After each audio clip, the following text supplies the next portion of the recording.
Hello, my test subjects. What's up? This is BanTheTesters here, back again with another edition of In Defense Of. And I love doing these videos again. In Defense Of, it's just a series of videos that I do where I talk about movies that I like that might have not have been popular opinion. That can be, and again, that can be movies, video games, other pieces of media, etc. So that's totally fine. Anyway, I love doing these things, and today I've got a special video for you guys today. I'm going to be defending Street Fighter: The Legend of Chun. So let's get down to brass tacks, and I apologize in advance just in case there are car noises. That is because that's what happens when you live next to a road. So yeah, a semi-major road. So I apologize in advance for that. Anyway, so let's get down to it as I present this case. So anyways, just some real quick facts. So the movie was released in 2009. I believe I did not see the movie until 2010, if I'm thinking about that. Yeah, I think I was in the midst of college when that movie first came out. In the midst of my 2 years of college, it's just about to finish up when I actually first saw the movie. So yeah, fun stuff. And let's see. As of a 2012 interview with a Hollywood Reporter, I believe, the movie only made about 12 million in theaters worldwide, and the DVD sales were actually around 4.7 million, reaching at number 9 on the DVD sale, on the most DVD and rentals sales list as well. So pretty interesting stuff. That doesn't mean that's not bad. That's not super bad for a DVD of that nature. So also looking at some more facts again, it has currently sitting as of 2016 a 6% from critics on Rotten Tomatoes and a 17% audience score on Rotten Tomatoes. And again, I always find that very interesting when things have a low score from it's super weird how like Rotten Tomatoes stuff works. As I said, I don't really read too many reviews, but it's interesting how that stuff kind of works, where I've seen films where the critics claim have been low but the audience claim has been higher, and that's super weird. And then I've also seen where critics claim has been higher and audience score has been actually lower. I believe if I'm not mistaken, it was either the Avengers Age of Ultron or the first Avengers movie where I was looking at Rotten Tomatoes scores, and it seemed like the audience reception for it was lower than the critical claim for it. So that's always super weird. But then again, that always intrigues me. So that's always super great. So yeah, let's get down to some more stuff about the movie. Again, the movie stars Kristen Crook as Chun-Li, and I'm probably saying her last name incorrectly. I apologize for that. You guys might know her as Lana Lang in Smallville, so that's super awesome. We've got Chris Klein as Mr. Charlie Nash, and he's from the American Pie series. We've got Neil McDuff, who has from the Captain America series as Dum Dum Dugan, and we've also got the late and great Michael Clark Duncan as Balrog from The Green Mile. So, some very interesting stuff just right off the bat, actually, about this film. Man, I really do enjoy this film, and I apologize if people are listening to this and this isn't me dogpiling on saying this is a terrible movie, etc., which seems to be a hive mind, trend that seems to be going on here. I actually thoroughly enjoyed the movie. I can turn off my brain for a little bit and watch movies without feeling bad about them. So I guess it's something that some people tend to not do or whatever. Or they just take the hive mind mentality and pile onto it. I actually enjoyed this movie. And I saw it with a friend, and I will definitely tell you guys that my friend actually did not enjoy the movie. He enjoyed some of the cheesy lines, but he did not enjoy the movie. So again, this isn't, all of our opinions differ. But for this, I thoroughly enjoyed it. So, quick note, this movie, again, is a adaptation of the Street Fighter video game. Loosely based, I wouldn't even say adaptation. It's loosely based on the Street Fighter game. Street Fighter 4 came out in around 2008, and this movie came out in 2009. So very interesting. So, just right off the bat, actually, we also have another actress here, Moon Bloodgood from Terminator Salvation, and she plays May Sunny. And that name might ring a bell to some Street Fighter fans. That is actually the name of Sea Viper. Or Crimson Viper, or Sea Viper, the CIA agent, single mom from the Street Fighter 4 franchise with the electric gloves, etc. So that's definitely an interesting thing. I thought that was an interesting tidbit. And what makes it more interesting about this, which is awesome, which I don't know, again, maybe I could be thinking too much into this, but just I've sat here and I've had to watch the film a few times, and I sat back and and looked at, okay, so there's a moment where May is rolling up on a scene with the heads of these crime families, have been, and I'm not going to spoil too much for you guys who haven't seen it or whatever, there might be some spoilers, but like the heads of these crime families have been decapitated and put into a this metal box, a shipping crate, and things like that. And I'll get to the violence in this movie later. That seems kind of odd for a Street Fighter based movie, but I'll get to that later. So, and they've been decapitated, and she rolls up there, and she's on a motorcycle. And anybody who's not paying attention, the motorcycle colors and what she's wearing are interesting. She's wearing a red helmet with a red motorcycle and a black leather jacket. And if you guys remember how Sea Viper's character looks, she's a redhead with a black leather jacket. Of course, she has that white shirt in the middle, in between.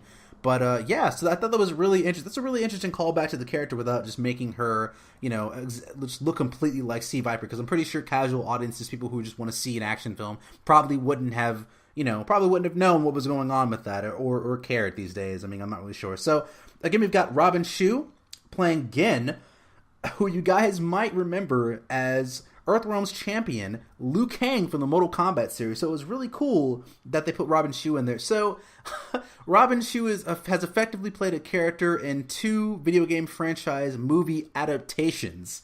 So that's also a really fun fact. I think that's very cool. So, okay. So he's played that character. And Gen, if you guys remember, or some of you guys may or may not know, Gen is actually a character who actually trained Chun-Li. So it's very interesting. That's a very interesting thing to see. So, okay. So also one thing to note that makes this film different, especially from the series as well, is that, so Chun-Li is a little girl who's born in Hong Kong who transfers to San Francisco with her father, who's a businessman. And what's interesting about this is that in the video game adaptation, Chun-Li is, and I'm not expecting super accuracy because I know how movies go nowadays and stuff like that. I don't believe that movies can't be good, or video game movies can't be good on their own, so even if they don't strictly pertain to the video game, to the video game lore and things like that. I think that movies can still be effective like that. But yes, it is also good sometimes to stick to the lore or add some things in there from the video game lore. So she moves, and it's also interesting to find out that she has no affiliation with Interpol or the police in this film. And that's where things get funny, is the fact that, so Charlie Nash, played by Kevin Kline, I'll get to that performance later, which is amazing.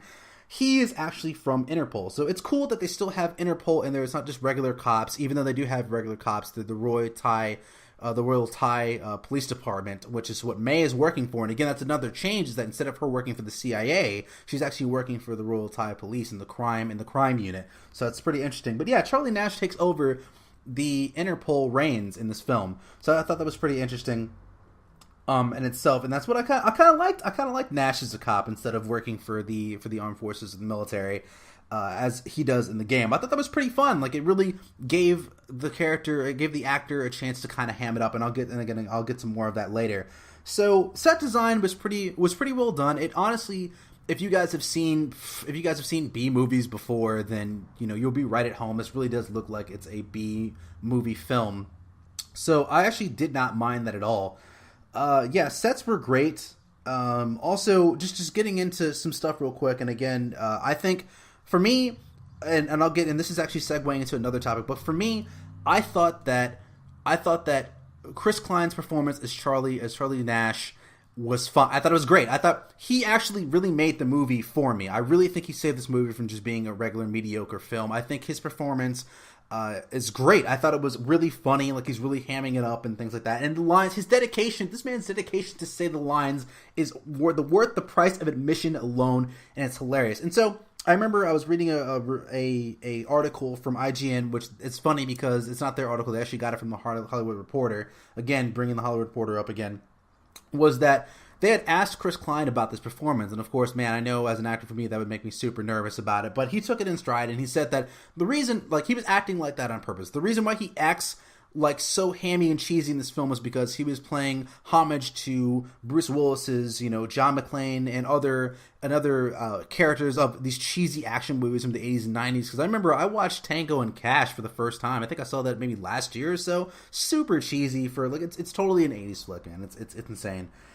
So he was paying homage to just cheesy action movie, actioneers for back in the day, and action movie characters. So it was just that's the sole reason for that. I really don't think people really got that. Chris Klein probably read the script and probably realized this movie is cheesy as fuck, and I'm going to sit here and, I got the memo. He's probably saying to himself, I got the memo that we weren't supposed to take this movie seriously, but maybe everybody else did. And it shows how his performance might be a little different, or might be a little off-putting to somebody else, to, some other people viewing it, because of course this isn't, Nash at all. He's not throwing one-handed sonic booms and things like that, which is totally fine for me. He's a cop, he's like that really gritty cop that talks like this with his hair slicked back and everything like that. That cool cop, who always has a date on Friday nights and never sleeps in his bed alone, and that type of dude. So that's what I got from that film, and I loved his performance. I think it was the best part about this movie, hands down. Is why you should pick up a DVD or Blu-ray of it.